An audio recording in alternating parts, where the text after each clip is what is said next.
All right. Sorry about that. Sorry about that. Getting some things settled. Obviously, BBT is on right now. Crypto Michaela is on right now, and I wanted to get some additional information over to our colleagues. So, what's going on, guys? Vega here for SerpentX Tech. I know most of you are watching other streams of our colleagues. I appreciate that. Make sure you smash the like button on their stream as well as this one. We're just gonna be talking about some news today. See what's going on in the crypto world. We got the hack from the North Korean group Lazarus, which honestly is like as soon as you search cryptocurrency news today at time of filming, that's like everywhere. Like the North Korean hack, the biggest hack or second biggest hack, like it's really big. But we also got what's going on, what people are betting on with the Ethereum merge, or as far as how much they're betting on, and the Ethereum merge delay, which we all seen that whole thing, that telenovela kind of pan out throughout the week, and it was, in my opinion, one of those telenovela is basically like a soap opera.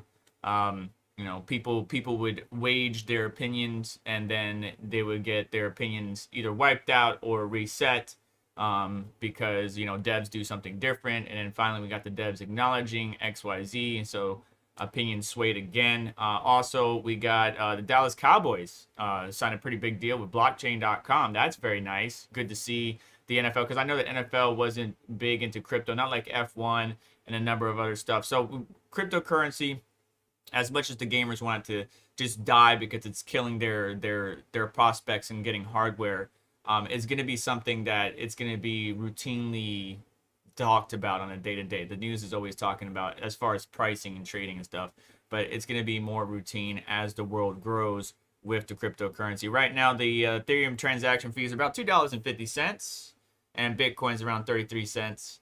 Always love using Transaction Street. I still wish that they would add other cryptocurrencies in here other than these, but it's really cool. I like it. Bitcoin is around 40K, 40.5K. Ethereum's around 3K. Solana around 102. DOT 18.5. BNB down about 0.12% to 416. Luna 81. So Terra took a big hit there. Buy the dip, pick back up. Not financial advice. Algo, LTC. So everything. Most of my favorites are in the green today. Not by much, but they're in the green. They're in the green. Sipping on some Doge Lord coffee. Ye old miner. So just gonna talk to you guys about some news. That's what we do every Saturday. So FBI says North Korean hackers stole more than 600 million in cryptocurrency in a single hack. I forgot to tweet this out, so let me go ahead and do that real quick. This number is changing. Like if you look at various articles, the number changes like quite a lot. Some people say like 500 million, some people say 615, some people say XYZ. So yeah, it's really dependent upon the news organization in which you are researching or looking at the time. It's basically the second biggest hack. Let's see here. Yeah, let me type this in a second. Biggest crypto hack, Ethereum merge delay, because everybody wants to talk about the Ethereum merge. That's been a very hot topic. Of course, Dallas Cowboys. I can't put in the Dallas Cowboys because they'll probably come after me for whatever reason. And put in the name of the show. Thank you for bearing with me here. I'm going to get right to the news. You guys in the future can go ahead and skip ahead if you want. Otherwise, I'm just going to tweet this out and then we'll get started. Cryptocurrency. I love how people mistype cryptocurrency and then you go to like tag it and it's like, no, that's not it. Bitcoin. Well, there's not much BTC news in this, huh? Everybody in the industry keeps telling me to clickbait y'all, but I really don't like clickbaiting. But I did get y'all on that TRex, didn't I? Didn't I? I did a good thing. Well, maybe not a good thing for you, but it did increase in views, and I was just more or less trying to test it out and show you guys that the beta version was out, and then 12 came out, so I did another live stream for that. We'll talk more about that towards the end of the stream. So anyways, back to the main topic. First topic of the day, FBI says North Korean hackers stole more than 600 million in cryptocurrency in a single hack. Now, this cryptocurrency group I already know is Lazarus, but I'll read it for you. The FBI on Thursday blamed hackers associated with North Korean government for stealing more than 600 million in cryptocurrency last month from video game company. The latest in a string of audacious cyber heists tied to Pyongyang. Through our investigation, we were able to confirm the Lazarus Group and APT-38 cyber actors associated with DPRK are responsible for the theft of 620 million in Ethereum reported on March 29th. The FBI said in a statement the DPRK is an abbreviation for North Korea's official name, the Democratic People's Republic of Korea. Right? Cyber attacks have been an important source of revenue for North Korea's regime for years, as its leader Kim Jong-un has continued to pursue nuclear options, according to United Nations panel and outside cyber experts. North Korea's last month fired what it's believed to be its first intercontinental ballistic missile in more than 4 years. The Lazarus Group has stolen an estimated 1.75 billion worth of cryptocurrency in recent years, according to Chainalysis and the firm that tracks digital currencies transactions. Researchers at Google last month disclosed 2 different alleged North Korean hacking campaigns targeting U.S. medias and IT organizations in cryptocurrency and financial technology sectors. We also had a big update. I don't have it right now, but there was a big update from the U.S. government advising more or less for most of our infrastructure companies, power, utilities, stuff like that. That there's some stuff happening in the dark webs, right? We got a lot going on. You know what's going on abroad, the global tensions throughout the world. That just means there's another war fighting in the background. If you don't know, it's getting hot. It is getting hot. We got country on country, and it ain't a porno. It is seriously getting hot. There's all kinds of stuff. OFAC, that's what it was. So OFAC and a number of others. Not OFAC. OFAC is the sanctions and stuff. I forgot the body. I linked it. Actually, I linked it in Discord. I have to find it. Maybe I'll put it in the thing. So, anyways, there's an attempt attack for security vulnerabilities against our infrastructure and energy grid. It's state sponsored, but they didn't provide the state. It could be XYZ. And so things are heating up, right? So countries, state sponsored hacker groups are going to continue to attack one another, whether it's the U.S. government on XYZ country or their country on ours, vice versa. It is getting hot, and security is of the utmost importance. So make sure you're protecting yourself as best as you can. So on Thursday, continuing on with the North Korean hack, on Thursday, the U.S. Treasury Department's Office of Foreign Asset Controls, or OFAC, sent an updated list of sanctioned entities with a new Ethereum address in North Korea's capital city, Pyongyang. 2 hours later, an update from Ronin network developers stated that the Federal Bureau of Investigation, or FBI, attributed Ronin's security breach to the Lazarus Group. The discovery raises the stakes for crypto security, especially in decentralized finance. Sorry, 1 second, because everything I go over in this show is in the description. I just woke up. I don't know why I'm so spicy. Anyways, I guess it's a good thing for you guys. Entertainment value, right? All right. Security breach. The discovery raises the stakes for crypto security, especially in decentralized finance, and a level of national security, according to blockchain analytic experts. This is a grave national security concern, according to Aaron Plain, Senior Director of Investigations with blockchain of analytics firm Chainalysis, adding Lazarus Group have stolen billions of dollars worth of crypto, and the UN has connected this activity to funding their nuclear program. Yay. Sounds like fun. Tornado Cash, by the way, is a mixing utility, I believe. Though added to OFAC's list of sanctioned entities, Lazarus wallet address connected to the Ronin Bridge hack has sent some of its funds to the Ethereum mixer Tornado Cash, which for months has been used by privacy-minded and hackers laundering stolen cryptocurrency. On Friday morning, Tornado Cash confirms that it used chain analysis tools to block OFAC-listed addresses from using its application services. However, the underlying smart contracts for the decentralized mixing service cannot be changed, according to Tornado Cash technical lead, Roman. I can't say your name. Sorry, sir. So, this is unfortunate in one circumstance, because privacy is super important, right? We certain people, and I 100% agree. Mindset is, I don't want you to know everything I'm doing. It doesn't matter if you're a government, an individual, business, corporation. You should not need to know everything I'm doing. What I'm looking at, when I'm doing it, how I'm doing it, what hand I wipe with. You don't need to know all that. But people want to know every little bit of information about you because that data sells. So they use privacy operations or tools like Tornado Cash to mix, and it's being used for nefarious purposes, which is bad because, you know, once you get a red flag kind of pointed at that particular application, mixer, whatever, the government then wants to be like, oh, it's laundering money. Oh, it's helping people evade sanctions, stuff like that. When there may be a decent majority on there that's just wanting to use it to protect their privacy, but still participate in the cryptocurrency ecosystem. So that's quite unfortunate. Moving on, same exact thing. U.S. officials tie North Korea's Lazarus hackers to 625 million. The number keeps growing.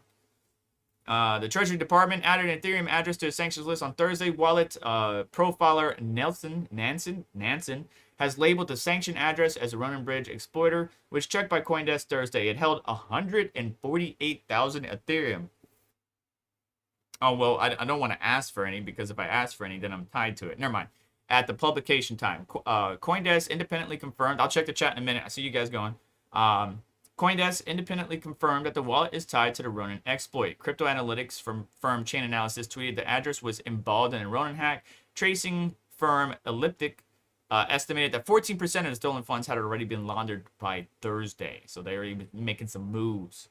Of course, Chain Analysis did some tweets here advising, you know, what it's... Oh, come on, YouTube. Not doing anything. I mean, it says it's good over here. Whatever. Anyways. So, yeah. Chain Analysis, Twitter, updates, provide stuff. Say, hey, this is how much was stolen. XYZ. This one says 615. According to the crypto researchers, the identified wallets contain funds related to attack. Yada, yada, yada. Okay, yeah, more than one, blah, blah, blah. Yeah, whatever. All right, so it's USDC and Ethereum. Hackers exploited what is known as a blockchain bridge, which allows users to transfer digital assets from crypto network to another. Bridges are an increasingly popular tool in rapidly growing world of decentralized finance, or DeFi. Let me do something real quick. Let's put that back to stock. I don't see why that would be a problem. Yeah, so the bridge got exploited. And then here you can see Chain Analysis adding additional information. So it was 173,600 worth of ETH and 25.5 million of USDC. That's a lot, boy. Woo. North Korea had attempted to use crypto as a way to evade U.S. sanctions on numerous occasions, according to the cybersecurity experts, raising concerns about a possible use of digital assets for Russian sanction evasion amid the Ukraine war, which leads us to not another North Korean article that said about the hacking group from Lazarus, but an individual, former Ethereum developer Virgil Griffith, sentenced 5 years in prison for North Korean trip. Former Ethereum developer Virgil Griffith will serve 63 months in prison and pay a $100,000 fine for helping the North Koreans use cryptocurrencies to evade sanctions. Bad. In September, Griffith pled guilty to one count of conspiracy to violate international sanctions against North Korea. Griffith was arrested in November 2019 after giving a talk at a cryptocurrency conference in Pyongyang in April of that year. Now, there's nothing wrong with a cryptocurrency conference and going out there and trying to help out with adoption. I respect that and I understand that. However, read on and listen on. Though the crime carried a maximum penalty of 20 years, Griffith pled plea deal with federal prosecutors brought the sentence down to a range of 63 to 78 months, approximately 5 to 6.5 years. Griffith have already played approximately 2 years in custody.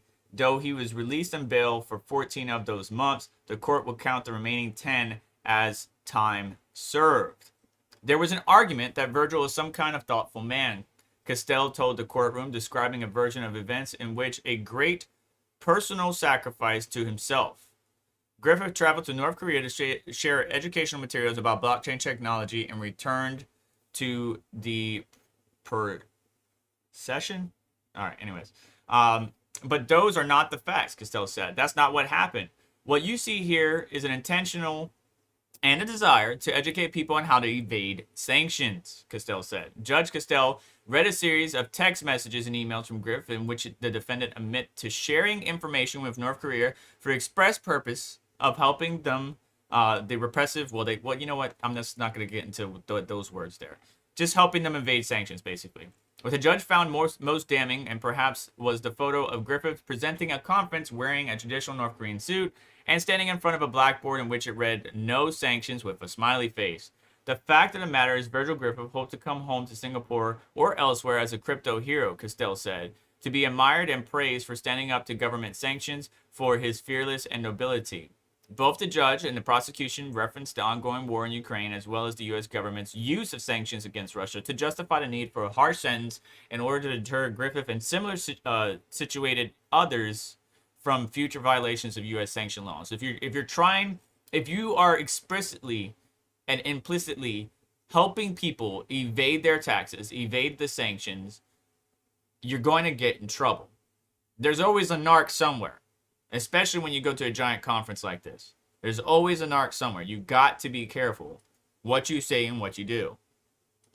So, I didn't add that article. Let me go ahead and add that article real quick, and we'll check chat. Any chat questions in there, please do me a favor. Hit the @SerpentXSF so you can tag me and notify me, or send me a super chat only if you got money. Pay your bills first. Take care of your family, kids, wife, whatever you got. And then we're going to move on to some Ethereum delay stuff. Integra guy, what's going on? What's up, Bob? You were second. Oh, I forgot the guy's first name. The person that was here first. Thank you for stopping by. I know you were here mad early. What's up, Dojo Coffee? Mr. Chris? TRex is OP, that's all? Yeah, Magic Lucky, it is. Well, I mean, LOL Miner does a really good job, and TRex just finds that edge. And they usually go back and forth, but they're both really good miners. And then you really got to consider the fees associated with it. Gandalf Gray, what's up, man? Did I miss anything? No. Did BBT get done streaming? Fox Protocol. First ever nuke purchased with WETH. That's hilarious. What's up, Joannis? What's up, Crypto Bedell, Golden Wolf, Crypto Whale, MC. Gundy. All right, Sparrow Crypto, what's up? All right, good deal. Crypto Nico. All right, 8 bits, and you guys are good. How's the roof going? Roof is going good. Roof is done. Roof is done, and I'll be having updates about that before and after. Why I really focused on getting it done and stuff like that. Not sure why the stream is going in and out, so hopefully it captures everything I'm trying to go through, especially this most important thing, which is the Ethereum merge was delayed. Now, I've been saying this for quite some time, but, everybody wanted to weigh in their thoughts and opinions, and they have their rights to their opinions. There's nothing wrong with that whatsoever. However, there was 2 things that I was looking for. One is the code freeze. Was the code frozen in preparation to complete the merge? No, it was not. If it was not done by the end of March, I did not believe this was going to go through. It was not done. Okay, so then it was getting delayed. People were getting antsy. They were trying to figure out what's going on. Is it going to happen in June? Is it not going to happen in June? What's going on? I want to know. I want to know. Is it done? Is it done? And they keep asking the same questions. It's like, guys, it will happen when it happens. It will happen when it's ready. Chill out. So code freeze and difficulty bump. Okay. Now, we did get a confirmation from Tim Biko, right? So Ethereum merge no longer expected in June. Gives the miners more time to mine some cryptocurrencies, specifically Ethereum. And after a few weeks of speculation, Ethereum core developer Tim Biko confirmed in a tweet Tuesday that long-awaited Ethereum merge will come later than expected. Instead of June, Biko said that the network's transition to proof of stake is more likely to come in a few months after. So, Biko insisted that Ethereum was in the final chapter of POW, proof of work, but this is yet another long string of delays for the project, which was slated for the competition as far back as 2019. Completion, not competition. The update comes as Ethereum passed a major milestone on Monday with the first shadow fork of Ethereum mainnet, amounting to the dry run of the network's upcoming shift in consensus mechanism. However, according to the tweet last Tuesday from Ethereum DevOps engineer,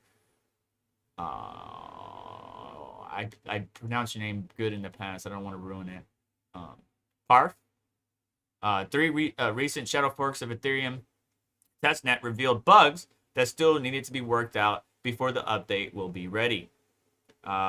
Even after the merge, Ethereum's high gas fees and relatively slow speeds, which have made the network unusable or unstable in some cases. Well, it is stable, but it's just unusable for many applicants, are likely to remain. Even after the merger, the fees and speeds will be the same. That will be an address in a future EIP revision, but it will be the same as it is now. Ethereum is the center of decentralized finance, DeFi, GameFi, NFTs, but a large number of newer POS chains are nipping at Ethereum's heels by offering users faster and cheaper transactions. So, the merge was delayed. We got more time. I did not see a code freeze, which is what I told everybody to look for. I also was paying attention to Twitter. If you follow Tim Biko, you will see that he's very informative and he links to information, GitHubs and stuff like that, that provides kind of like a condensed version, especially when it comes to dev meetings. You may not be able to listen to the entire Ethereum meeting. You may not understand the entire Ethereum meeting, but usually somebody from the dev team will provide us insight. So let's move on to the difficulty bomb, because this is the most important thing to me. The difficulty bomb is what's going to push us off the proof of work chain. So how does the difficulty bomb affect the timeline? The difficulty bomb is expected to start being noticeable on Ethereum network around May and start noticeably contributing to block times in June and July to make blocks unbearable. Read 15-20 seconds slow by August. Its progress is being tracked here. Let's go look at this. If the client developer do not think they can deploy the merge to the mainnet before the blocks are slowed too much, it will need to be delayed. Again, two options are possible to delay the bomb. Combine the merge and bomb delay. If we only need to delay the bomb a few weeks, we can combine the bomb delay with the client release for the merge. The way this would work is that these releases will delay the bomb at a certain block, restoring 13-second block times, and then activate the merge shortly after. Because the merge needs to happen fairly close to the client releases, this scenario is only helpful if we want to delay the bomb by a few weeks. Separate bomb delay. This is the one that I believe is going to happen. I could be wrong, my opinion. If we do not expect to activate the merge on the Ethereum mainnet before the block times become unbearably slow, then a separate network upgrade, which only delays the difficulty bomb, will need to happen prior to the merge. Note the time by which we delay the difficulty bomb is independent of when the merge happens. For example, if we delay the bomb by 6 months, we could merge before that. Similarly, if we delayed the bomb 3 months and found a major issue right before it goes off again, another bomb delay would be considered. Now, I've been talking about this for a number of episodes now. They keep delaying this, it's going to hurt their bottom line. Okay? It's going to. The VCs, the investors in Ethereum are getting angsty. They want the ETH merge to happen. They want to move forward. They want to kick miners off because miners keep reaping all these rewards. They want the miners to stop benefiting from this, right? What a project that started out as being what I consider a decentralized, one for all for one, common man, like let's stick it to the 1%, let's stick it to the big banks, is now, well, partnered with the big banks and the 1%. So that's why a lot of these projects that are popping up, people are flocking to. Most of those people that are flocking to it see a benefit that those projects have to offer that Ethereum has not addressed yet. And Ethereum is pretty slow to address, but it's just like a big train, right? For Bitcoin, for example, to upgrade something like that, you got to take your time. You got to make sure everything's right, because if you got this long train, this long locomotive that takes a long time to stop, you can't just suddenly turn. You can't just suddenly stop. You have to kind of schedule and plan everything. Otherwise, it could end in disaster. What was happening was I've been keeping an eye on Tim Biko and a number of other devs, and I've been seeing these shadow merges happening in the background, and they were bumping into issues with various clients. And I knew that they were going to be delayed. So watching Tim Biko, watching the devs, and just paying attention, being patient. You don't have to hit them up every 2 seconds like, when is it going to happen? When's it going to happen? When's it going to... Just watch. Okay, we're looking for a code freeze. We're keeping an eye on the difficulty bomb delay, and keep an eye on the devs. Check them out. You might learn something. So, I'll put a link to the GitHub in God, I can't talk today. There we go. In the description for you guys to check out in the future or right now. But yeah, nothing new in my opinion. I still have BBT's Let's Talk Ethereum Merger What's Left linked in the description as well from last episode if you want to check that out. And moving on, this is just a quick excerpt because I'm not going to subscribe or pay for this. Billions are being wagered on breakthrough Ethereum revamping. Over 10 billion in Ether is staked on the Lido Finance application. Stakers can maximize the rewards by leveraging holdings.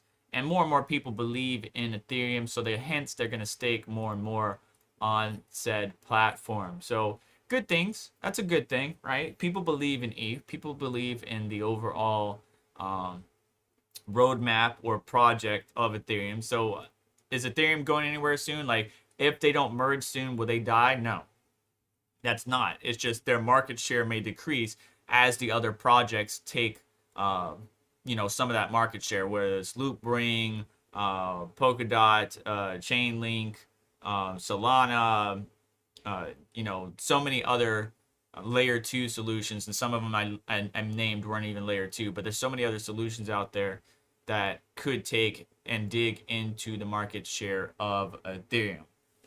So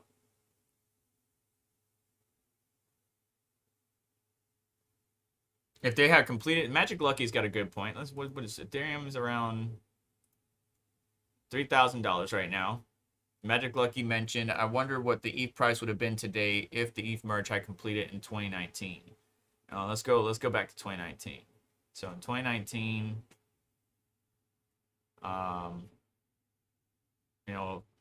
ETH was what?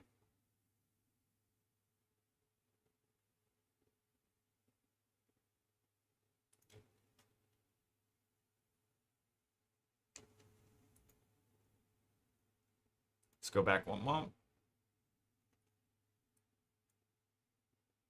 All right, so 2019. Oh. Well, I like to compare against Satoshis. Let's look at USD. Let's go to Bitstamp. All right, so at the end of 2019, $128. Man, can you imagine that? $128 Ether. I can imagine it because I was there. I don't know where you guys were. But yeah, mining Ethereum was fun. Started off the year at 105, got to a high of 357, and then back down to 132, 155 before that happened. And now it's 3,000, hit a high of almost 5,000, 4,800. And then here we are around the $3,000 mark. So, Ethereum's prospects, and if you guys want, in non-financial advice opinion, will Ethereum, continue to rock and roll, continue to do good? I believe so. I certainly believe so. Where's my trading view? Here it is. All right, so let's look at some charts real quick before I continue on. We got to kill some time because I'm going too fast. Bitcoin at the end of March was around 48K. Right, it's not near the all-time high, the previous all-time high of almost 70K. And we've been on a steady downtrend, right? We bottomed out. I think that this was safe to call the bottom of 39K. Now, yes, could we push past it and go down to levels like 37 or, let me zoom out here. 36, 37. It looks like right here, that 38 to 37 seems to be a strong support because we hit it so many times. And then beyond that, looks like 32, 35. And we keep zooming out, 30, 32, somewhere in there. So, I mean, could we go there? Yes, but there's major support levels that would help, prop us up from hitting like absolute zero. When people were calling for 20K when this happened, I didn't agree with that sentiment. We went all the way down to 32, and then we've been on a, kind of an uptrend, right? Look at it. We've been on an uptrend going this way. So we got the 50 crossing over the 100. It's not a big indicator, but I still think it was positive. Now we're on a mini uptrend here. And so could Bitcoin get back to 42K. It's certainly possible. Will it happen soon? Meh. Usually, these type of months, the spring months, are usually pretty positive. Usually, right? So April green, May green, April again, May green, and then I don't get that much more data beyond that. There's been some times where so April was green, but May wasn't. So usually springtime is positive for the cryptocurrency ecosystem, but we're not going to see the gains that we were seeing back in the day. We're not going to see these 100x gains that were back in 2015, 2016, 2017. We're not going to see that anymore. These are going to be incremental gains. Yes, Bitcoin can probably hit 100K. Will it hit 100K this year? No. Will it hit 100K in 2023? Probably not. But it will eventually hit. Once our financial old systems kind of die off like the way of the dinosaurs, I really think digital currencies is going to become the more stable asset that the world uses to transact. Because you got to think, over the course of, if you watch that one video where they talk about how a certain currency, right, whether it was bronze, copper, silver, gold, trading trading cows for chicken eggs or whatever, or milk for chicken eggs. There's always been a currency that's been dominant throughout the times, and the dollar's been dominant for quite a long time now, and it's starting to fade. Will it fade now? Would it fade in our lifetime? Who's to say? But I still think that there's going to be a reserve currency that the world's going to turn to, and it's not going to be a piece of paper that's printed out by the governments. They might be, working with, right? Bitcoin can exist, Ethereum can exist along with fiat currencies. It doesn't have to be if one is successful, the other one has to die. That's not what I'm talking about. But just an asset that the world sees as, it's pegged to, right? We're not looking at Bitcoin to the US dollar. We're looking at the US dollar to Bitcoin. That's what I'm talking about as far as views. So Bitcoin could look good. Let's go look at Ethereum. Will it be a green month this month? I hope so. I really do hope so. April, May seems to be a positive month for the crypto ecosystem, but we'll see how things pan out. So same thing, the 50 crossed over to 100, not a big indicator, right? We were on an uptrend towards the end of March, and then we just pulled back, dropping back from 36K to where we're at now. The merge did dampen spirits, respectable, understandable, but if the dev team has a lot of work to do. It is definitely not easy, right? Like I mentioned with the locomotive analogy, it's not easy to stop the train. It's not easy to just turn the train at a 90 and just go a different direction. You have to make sure everything works. When you make upgrades, double check clients, nodes, infrastructure, make sure everything's squared away before you implement any further changes. But the merge is coming. It's delayed, gives miners, you and I, more time. After the merge happens, we could see the prices of Ethereum move up. Maybe not as dramatically as some people are hoping for, but a decent amount. And then you can go ahead and take profits and do whatever you want to with that Ethereum, or just participate in the ecosystem with NFTs or what have you. I think that'd be something good. So right now, let's go to the 4 hour, shorter time frames. Yeah, we're just trading sideways. We're kind of stagnant. We need some type of exciting atmosphere to really pump Ethereum, but also we need Bitcoin to kind of pump up, because Ethereum and much of the crypto assets are tied to Bitcoin. Unless Ethereum separates itself from Bitcoin and then all the other altcoins follow Ethereum, we're going to have this continued situation where the crypto market is basically fluctuating alongside the traditional markets, because they have not separated and they're very tightly correlated, unfortunately. Moving on, continue the news. I killed some time there. I was just to distract you guys. Haha. Dallas Cowboys seal partnership with cryptocurrency platform Blockchain. The Dallas Cowboys became the first NFL team to add digital currency platform as a sponsor Wednesday, agreeing to a long-term deal with blockchain.com. While fans will not yet be allowed to use cryptocurrency at AT&T Stadium, they will have the opportunity to earn exclusive fan experiences that includes trips to away games and event hosted by players. At the recent owners meeting in Palm Beach, Florida, the league said it would allow the teams to begin sponsorship deals with crypto companies. Remember, NFL was not happy with crypto deals, right? And then you had individual players, Tom Brady, Aaron Rodgers, whoever it may be, making deals, but the team itself could not be affiliated or work with crypto. Now things are changing, which is going to help out with adoption, because we already seen in motorsports, crypto.com, Tezos, Algorand, all kinds of great assets working amongst the things that I personally love, right? I love motorsports, I love racing, I love sports in general. We've seen things happening in the basketball arena, so it's about time for the NFL to get into groove. And it states here that Jones, right, when you have a chance to really delve into the kind of future that you have in the digital world, I want the Dallas Cowboys to be a part of the future in any and every way we could. Very good. I like to hear that, Jones, Mr. Jones. My colleague got to meet him one time. Really cool guy. Over the course, he can be cutthroat on a business level, but really cool guy.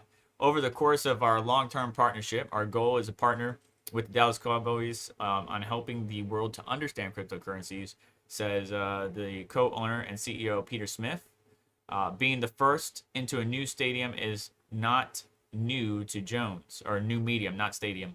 It's not new to Jones. In 2018, the Cowboys became the first team to partner with a casino, joining forces with WinStar Casino and Resort in Dackerville, Oklahoma. Then we have Amazon. Unfortunately, Amazon here not accepting cryptocurrency anytime soon as far as, payments for your services, products. Otherwise, that would be pretty nice. But, there's ways around that, right? There's ways around that. You can easily exchange your cryptocurrency using crypto.com, coinbase.com, BitPay, whatever, to pay for XYZ parts, features, stuff like that, right? Like I bought an ECU for my car with Bitcoin. It's super easy. By the way, that person that I bought that Bitcoin from, you made out like a bandit considering when I bought it and now. Just saying. You made out like a bandit. Anyways, don't expect to pay for your Amazon purchases with Bitcoin in the near future. Amazon CEO Andy Jassy told CNBC on Thursday that the e-commerce giant isn't poised to accept cryptocurrency as a payment anytime soon. However, Amazon may get involved in the sales of NFTs, another popular blockchain-powered technology. Jesse doesn't own Bitcoin, he said, but acknowledged cryptocurrency's potential. We're not probably close to adding crypto as a payment mechanism in our retail business, he said, but I do believe over time that you would see crypto become bigger. Now, I understand this because considering what's going on, big business is actually getting hit in the profit department. Amazon appears more focused on keeping its retail business profitable amid rising costs than accepting a new form of payment. The company has been saying since October that logistics costs are increasing, eating into Amazon's profits. Jesse reiterated those points Thursday and added that the war in Ukraine has increased fuel costs, putting up greater pressure on Amazon's overall business model. And on Wednesday, Amazon added a 5% inflation of fuel surcharge to a fee charged to merchants who the company's fulfillment by Amazon service, a cost that experts expect to be passed on to some extent to shoppers. So that one-day delivery, those products that you often get, the ones that you are subscribed to, that you get all the time, those items might go up. We're seeing gas go up, we're seeing milk go up, cost of electricity go up, everything's going up. And of course, the unfortunate thing to my fellow Florida state and U.S. comrades, our wages aren't going up. You bring everything else up, but you don't give us increased pay. Come on, government. You're killing me, man. This is why I work so hard on the YouTube channel. This is why I mine cryptocurrency. This is why I work a full-time job and I do all this other stuff, because to make a living, like the average person, to make a comfortable living for a household of four, like the average person, them and their spouse has to work, their children has to work, And then if those children don't work, then the spouse or the other person has to like work 2, 3 jobs. It's ridiculous. We gotta look at the overall um, picture, right? I don't care about you driving your Porsche in Los Angeles. Get out of here. Anyways, Russian crypto bill amendment targets mining and trading. Russia's Ministry of Finance amended the digital currency bill to include cryptocurrency mining provisions. The agency announced Friday the ministry presented the original draft cryptocurrency law, which focused on digital assets as investment vehicle to the Russian parliament in February. The updated version of the bill, the ministry said, details rules and trading and mining cryptocurrency. So now they're going after their cryptocurrency miners, which there's quite a few in Russia. Remember what happened off the over there in Kazakhstan. So it's very, very weird that Russia's taking the stance, considering the fact that they're probably going to be using it to help maintain their, whatever they got going on there as far as the war. Because the sanctions will take effect on the average people. So I would assume you would let the average people mine, trade, buy, sell cryptocurrency to help make a living. But now, like, I don't know. It's probably really harsh in Russia right now. If you oppose anything they do, you will be detained and jailed. So it's either get in line or get your butt kicked, unfortunately. So I feel for the Russian people. Anyways, pending legislation on February 24th. Whatever, don't care. All right, Russia's central bank called for a ban of cryptocurrency mining, citing concerns that digital assets could undermine financial stability. Reports of Russia considering a state-sponsored digital ruble, its own central bank digital currency, swirled in early February and March. Russia's top lender, Sberbank, was granted a license by the country's central bank to begin issuing digital assets in response to U.S. economic sanctions.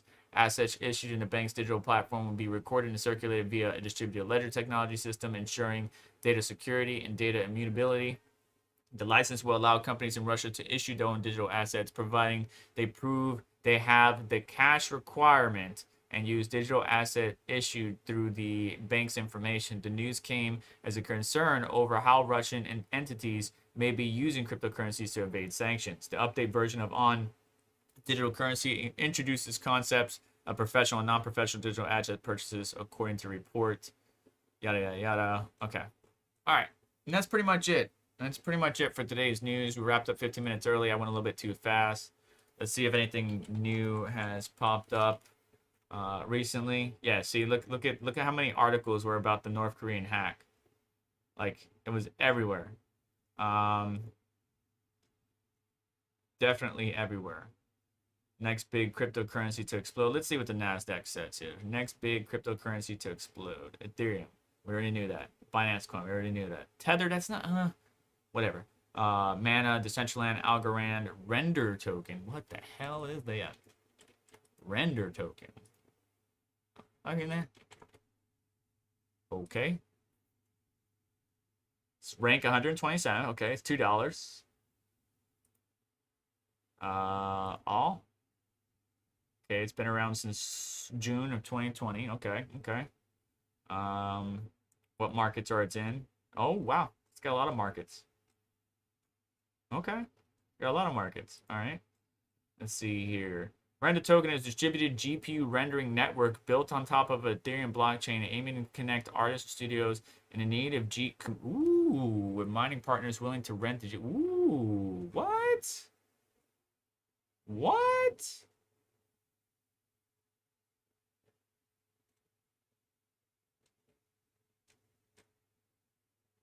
Okay. GPU is the most efficient. Yeah, I understand that. Okay, the Render network is the first network to transform the power of GPU compute into decentralized economy of connected 3D assets. I'm going to do some research on these guys.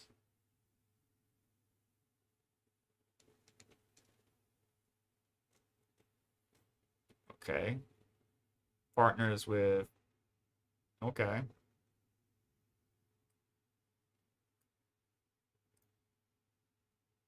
All right, we're going to watch this intro video. Let me turn on the. Hi, this is Jules. Let me turn on the desktop value for you and turn off my mic. Urbach, CEO of Otoy. Otoy's been at the forefront of GPU rendering for almost a decade now.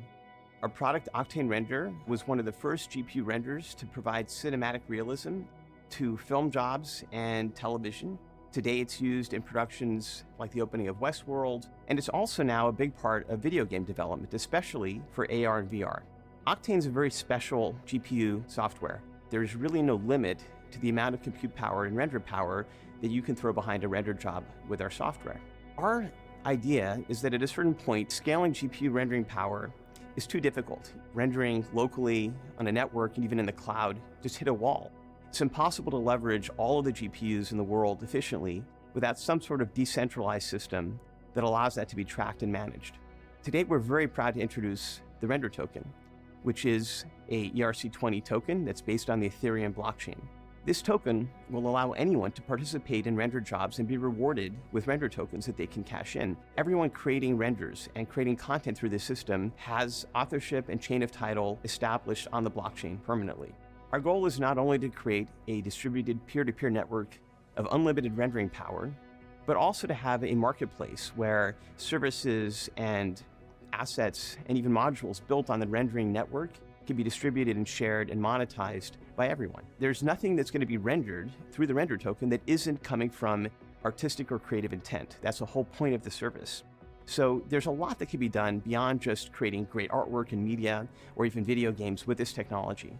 There's scientific simulations, light leaking simulations for architecture that can be built inside of the rendering system. And this means that you can actually perform render jobs that are useful for the sciences and for research and get rewarded at the same time. This is a great use of the blockchain and of everyone's GPU power. Our vision as a company has been to democratize compute and rendering power, and this is one of the best ways to do it. Please visit us for more progress updates on Render Token. All right, that sounds pretty cool. I like this guy because he's got a Gundam on his shirt. I like it. So I'm gonna go look into this a little bit more. So basically, like, what is it? Folding at home, but you're letting your hardware be used for computing or rendering various workloads, maybe Adobe Creative, you know, whatever creative assets that need to be rendered out there. That's pretty cool. So it's built on ERC20 like everything else. Interesting. All right, I'll look into that. See what's going on. And those are the top tokens that NASDAQ says. Now, I know there was a whole bunch of news out there, but see, the thing is I don't want to cover a bunch of stuff that everybody's already talked about, brother. Golden Wolf. I'm not a big YouTuber, so I just stick to my lane and just focus on that. And I want to talk about a couple things that interest me. And so the North Korean hack interests me because, you know, being in a specific my full-time job being in a specific industry, trying to protect the infrastructure and the network of said company, group, organization is very important. And there's a lot of people out there, and I mean no disrespect to them, there's a lot of people out there that they had the money to go get the paper, right? So they got the degree, they got the certification, they got the money, you know, dad put them through college, mom put them through college, whatever. They got more money than the average individual, so they were able to get the piece of paper. But when then push comes to shove, like a situation happens, right? The network was compromised, what have you. They don't know what to do. They have the paper, but they don't really know what to do. Where we have people out there that are more experienced, more seasoned, but they don't have the piece of paper. So, you know, when you come into a situation where everything is bad, the whole entire network infrastructure of that company is jacked up because XYZ compromise or this exploit or that exploit, you know, because they fell out of PCI compliance or they fell out of this or that. You know, there's somebody needs to answer questions. And so to analyze all that, you know, usually bring in a team. And sometimes the team comes in and it's just like, who the hell is working this and why? So it's always a constant battle of cat and mouse, right? For every lock, there's a key. and these hacker groups will continue to find a way to penetrate or exploit XYZ organization, framework, infrastructure, whatever, and then the SOC guys or SOC will go and try to figure out what what is the best way to mitigate something like this. This wasn't the only thing that came out. There's a lot of stuff coming out right now between the countries. There's a lot of state-sponsored hacking going on. We're trying to hurt one another. It really sucks. It just really sucks. But yeah, that's the day-to-day that the most people don't see is what's happening on the dark web, what's happening in the background. And I know a lot of soldiers on the background on both sides, whether they're state-sponsored in one country or another. I know a lot of soldiers in the dark webs that are putting in a lot of time, heart, and effort into protecting their company or infiltrating another's systems. And a lot of people don't give those guys any credit or thank you or respect, and it really bugs me. But I understand. I know what they're doing. I see what they're doing, and my hat goes off to you. From both sides. Again, depends on what you're doing and what you stand for, but my hat goes out to you.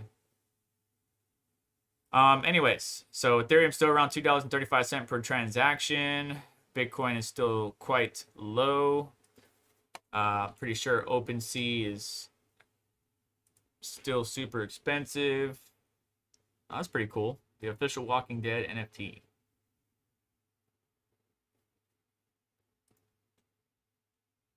That's pretty cool. $167 for that. That's the lowest one. That's some good artwork right there. Top collections. Bored Ape Yacht Club. Good God, that's so expensive. So expensive. Blue check marks, kind of like Twitter, mean official channels. Or some of these don't have like the verified channels on it. But this space is going to continue to explode regardless of what Ethereum is having done. This OpenSea has kind of taken a huge market share of the NFT marketplace. Yeah, there are other choices out there, but we'll see how things pan out. But yeah. What you got, Golden Wolf? Is another proof of work, useful work, isn't it? It's another proof of work, proof of useful work, isn't it? A render token? Sounds like it. It's like phase 2 of Flux nodes, GPU, and storage added to nodes. Morning, any Chia updates? I don't know, let's go look. Chia network.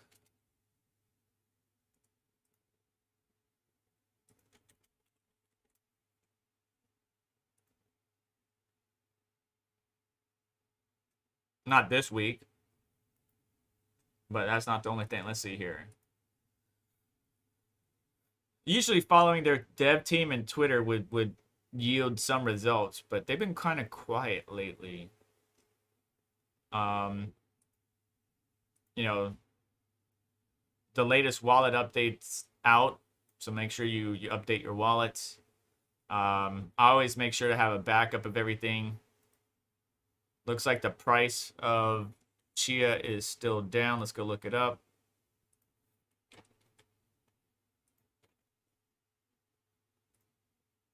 Yeah, look at that. Look at that flat line. Beep. So I mean, it's down, but I still got my NAS working, right? I'm still participating in the Chia ecosystem.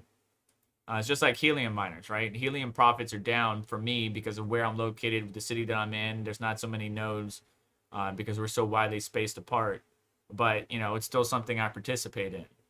But yeah, so nothing too much. I mine cryptocurrency with GPUs. I mine cryptocurrency with CPUs. I farm Chia with my storage.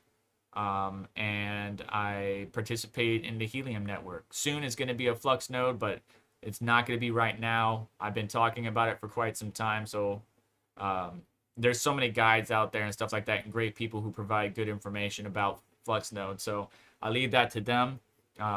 as far as content. If I make one, I'll let you guys know and the video will come out. It'll be too little too late, but my schedule doesn't allow me to produce content as quickly as some of the others out there because it's not a full-time job.